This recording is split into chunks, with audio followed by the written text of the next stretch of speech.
మొట్టమొదటిసారి ఆయన CAG report అనేటువంటి దాని గురించి సీరియస్గా తీసుకున్నాడు. చాలా సంతోషం.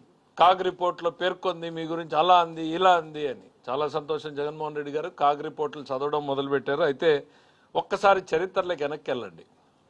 మీ టైంలో కాగ్ మీ గురించి ఇచ్చినటువంటి కాగ్ రిపోర్ట్ చదువుతా I can challenge and I'm on record. భారతదేశంలో ఇంత దరిద్రమైన కాగ్ రిపోర్టు ఏ ప్రభుత్వానికి కూడా రాలేదు. సంతకం పెట్టను అని చెప్పాడు ఆయన. దాదాపు 48,000 కోట్లు 48,284 కోట్ల రూపాయల గురించి అసలు అకౌంట్స్ అనేటువంటివి నాకు చూపించబడలేదు. చరిత్రను గుర్తు చేస్తా ఉన్నా. ఆ రోజు గవర్నర్ దగ్గరికి వెళ్ళి నేను దీని మీద రిప్రజెంటేషన్ చేయడం.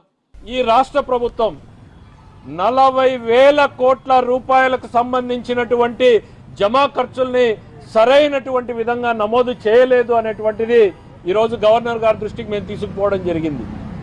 ఇదేదో కేవలం మేము చేస్తున్నటువంటి ఆరోపణలు కాదు. గత సంవత్సర కాలంగా అనేక రకాలుగా మేము ఈ సమాచారాన్ని సేకరించేటువంటి ప్రయత్నం చేస్తున్నాం.